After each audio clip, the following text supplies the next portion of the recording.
Hello students, आज हम company law and secretarial practice में मीटिंग्स ऑफ बोर्ड संचालक मंडल की सभाओं के बारे में चर्चा करेंगे।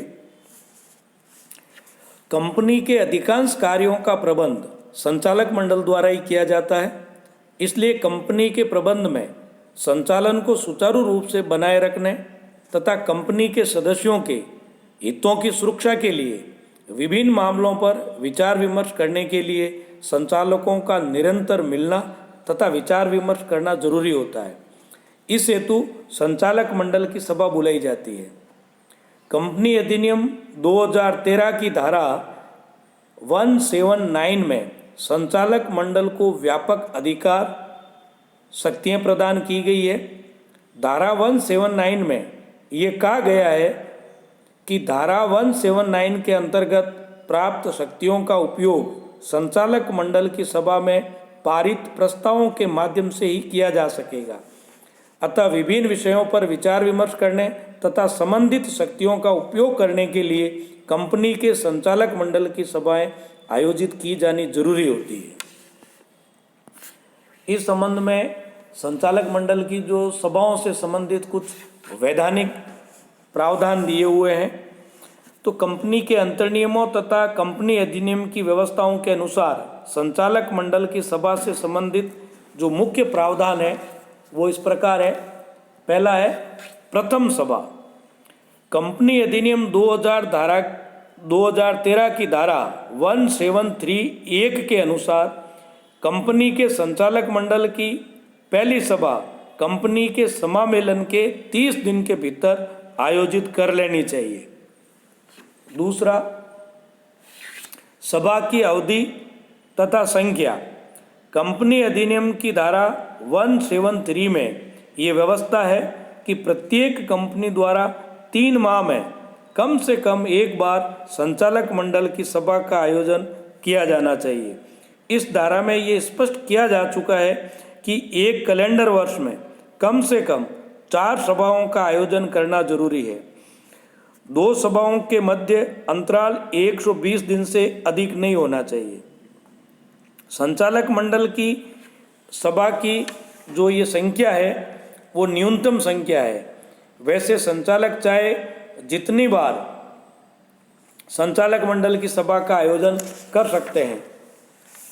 यहाँ ये ध्यान रखना चाहिए कि केंद्रीय सरकार सरकारी गजट में अधिसूचना प्रकाशित करके किसी भी कंपनी को धारा 173 के उपरोक्त प्रावधानों से मुक्त कर सकती है अथवा प्रावधानों को, अपवादों को, संशोधनों को या शर्तों के साथ लागू कर सकती है। सभा बुलाने का अधिकार। कंपनी का कोई भी संचालक संचालक मंडल की सभा बुलाने की मांग कर सकता है। संचालक के मांग करने पर सचिव द्वारा सभा बुलाई जा सकती है। यदि सचिव संचालक मंडल के अध्यक्ष की अनुमति के बिना सभा बुला लेता है तो उसके अधिकार की पुष्टि की जा सकती है। अनुसूची प्रथम की तालिका F का जो नियम 67 है उसमें ये चीज़ दी गई है। नेक्स्ट है सभा की सूचना। संचालक मंडल की प्रत्येक सभा की सूचना प्रत्येक संचालक को कम से कम 7 दिन पूर्व दी जानी चाहिए। सभा की सूचना लिखित में अथवा इलेक्ट्रॉनिक माध्यम से भी दी जा सकती है। यदि सूचना देने के उत्तरदायी व्यक्ति द्वारा त्रुटि की जाती है तो उस पर ₹25,000 तक का अर्थदंड लगाया जा सकता है। उक्त 7 दिवस से कम अवधि की सूचना भी उन परिस्थितियों में स्वीकार्य होगी जब ऐसी सभा किसी अत्यावश्यक कार्य हेतु बुलानी आवश्यक हो, किंतु ऐसी बुलाई गई सभाओं में कम से कम एक स्वतंत्र संचालक का भाग लेना अनिवार्य होता है। ये धारा 173 का ही पार्ट है। यंग बनाम लेडीज इंपीरियल क्लब 1920 के मामले में ये निर्णित हुआ कि यदि कोई संचालक लिखित में कंपनी को ये सूचना दे दे कि वह सभा में उपस्थित नहीं रहेगा तो उस सभा की सूचना भेजने की आवश्यकता नहीं है। परमेश्वरी प्रसाद गुप्ता बनाम यूनियन ऑफ इंडिया 1974 के मामले में ये निर्णय दिया गया कि सभा की सूचना सभी संचालकों को दी जानी चाहिए।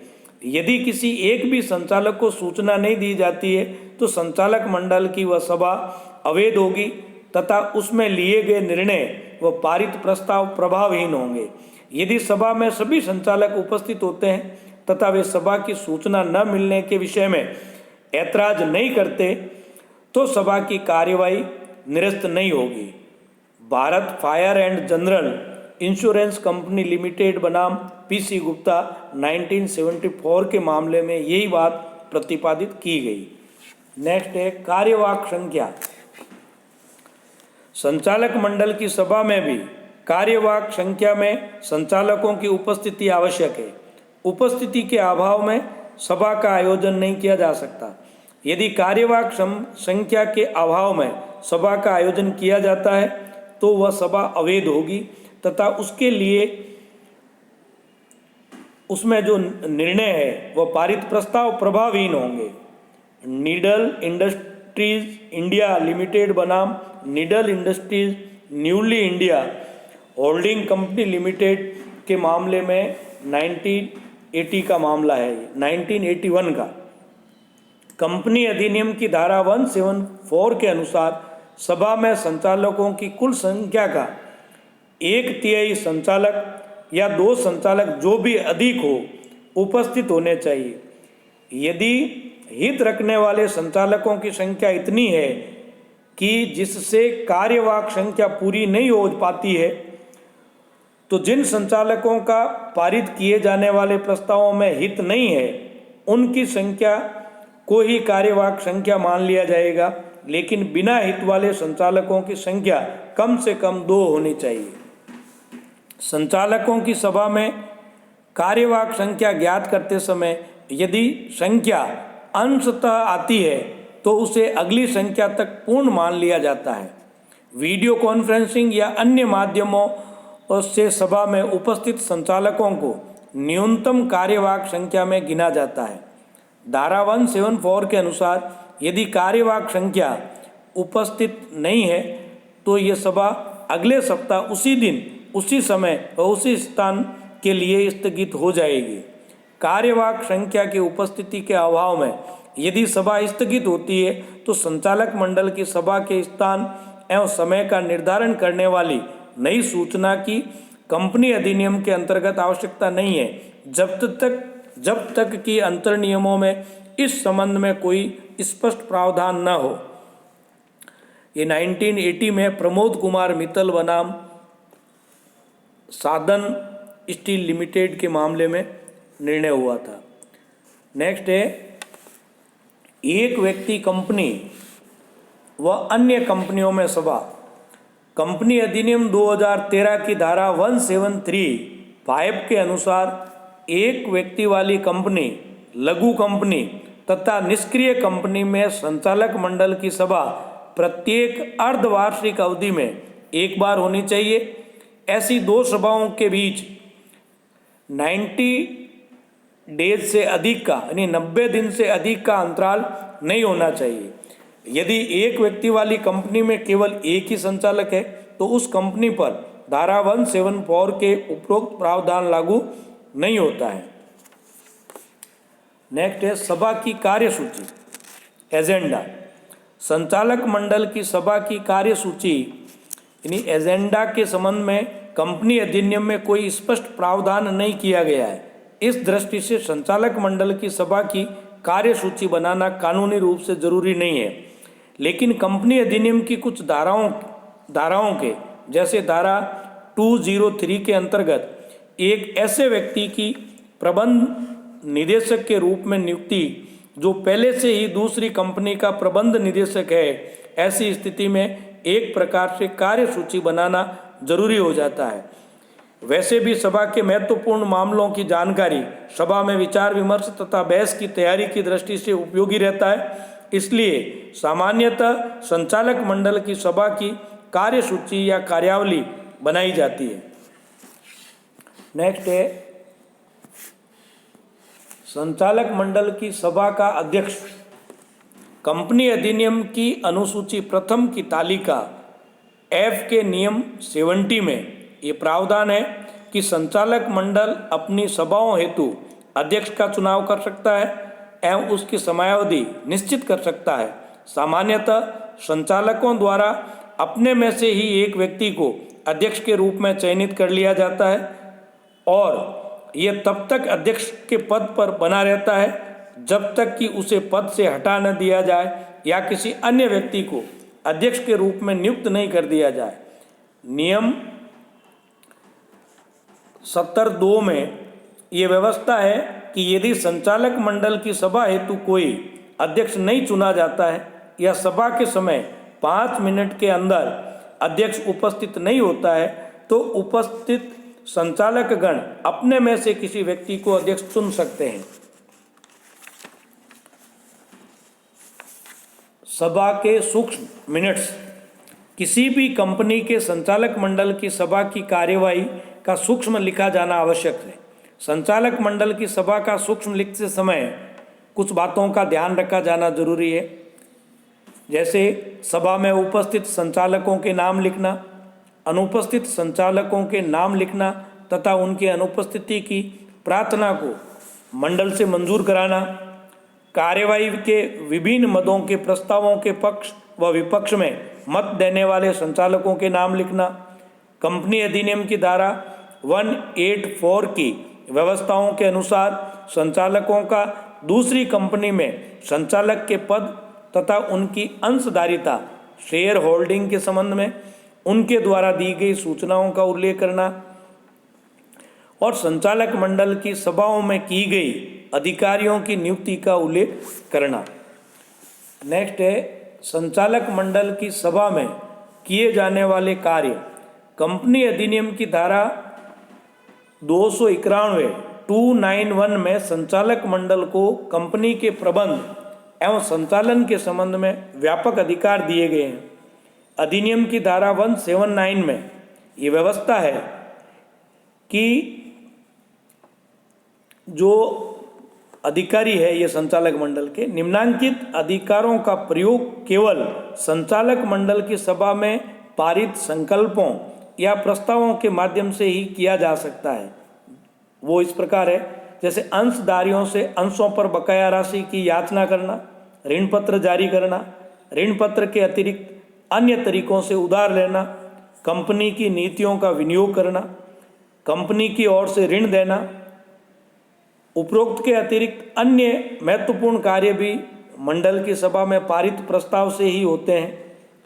वो इस प्रकार है, अंशों का आवंटन करना, अंशों का हस्तांतरण स्वीकार करना, कंपनी की सार्वमुद्रा के प्रयोग का अधिकार देना, लाभांश भुगतान की सिफारिश करना, अंतरिम लाभांश देना, प्रमुख अधिकारियों की नियुक्ति करना, महत्वपूर्ण अनुबंधों को स्वीकार करना, कंपनी के व्यापार का प्रबंध करना, विभिन्न कार्यों का निर्माण करना, ये विभिन्न कोषों का निर्माण करना, अन्य उपयुक्त कार्य करने के लिए जिनके लिए संचालक अधिकृत है। नेक्स्ट है मतदान, वोटिंग। संचालक मंडल की सभा में भी मतदान किया जा सकता है। मतदान संबंधी व्यवस्थाएं कंपनी के अंतर्नियमों में दी जाती है।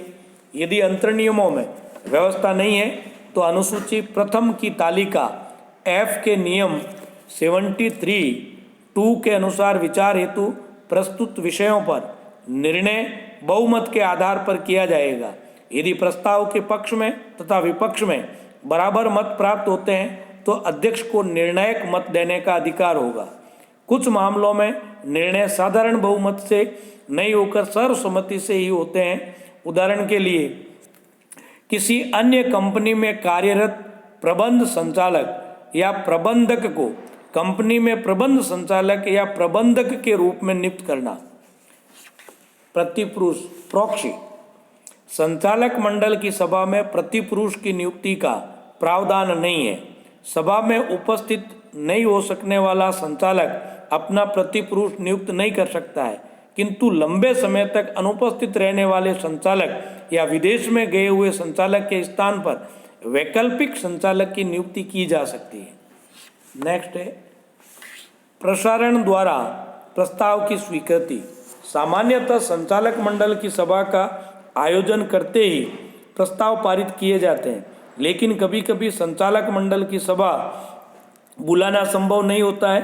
तब प्रस्ताव के प्रसारण या संचारण सर्कुलेशन द्वारा भी प्रस्ताव पारित किया जा सकता है। प्रस्ताव को प्रसारण द्वारा तभी पारित कराया जा सकता है जब कंपनी के अंतर्नियमों में इस संबंध में विपरीत प्रावधान न हो। प्रसारण हेतु प्रस्ताव का प्रारूप तथा सभी आवश्यक प्रपत्र भारत में उपस्थित प्रत्येक संचालक को भेजे जाने आवश्यक है। यदि कोई संचालक विदेश में है तो कंपनी के पास उपलब्ध उसके सामान्य पते पर अथवा इलेक्ट्रॉनिक माध्यम से प्रस्ताव का प्रारूप भेजा जाता है। यदि भारत में उपस्थित संचालक कार्यवाहक संख्या के बराबर नहीं है तो प्रसारण द्वारा प्रस्ताव की स्वीकृति नहीं हो सकती है। यदि 1/3 संचालक ये अपेक्षा करते हैं कि संचरण द्वारा प्रस्ताव की बजाय बोर्ड की मीटिंग बुलाई जाए तो अध्यक्ष मीटिंग बुलाकर प्रस्ताव को पारित करवाता है। ऐसा प्रस्ताव बहुमत वाले संचालकों द्वारा अनुमोदित करने पर पास हुआ माना जाएगा। ये धारा 175 का मामला है। कंपनी अधिनियम की धारा 179 में वर्णित प्रस्ताव केवल संचालक मंडल की सभा के द्वारा ही पारित किए जा सकते हैं। इनको संचारण द्वारा पारित नहीं किया जा सकता है। एंड लास्ट है इसका संचालकों का उपस्थिति रजिस्टर। संचालकों की उपस्थिति का भी लेखा जोखा रखा जाता है। इस हेतु कंपनी द्वारा एक संचालकों की उपस्थिति का रजिस्टर बनाया जाता है। इस रजिस्टर में संचालकों के नाम तथा उनकी सभा में उपस्थिति की तिथि अंकित की जाती है तथा उपस्थिति के हस्ताक्षर कराए जाते हैं।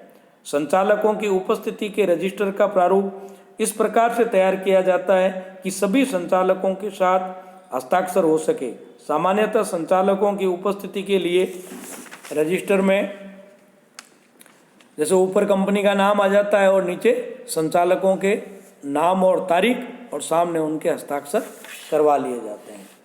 तो इस तरह से संचालक मंडल की बैठक से संबंधित जो मुख्य प्रावधान है वो आज आपने जाने। आज के लिए इतना ही। धन्यवाद।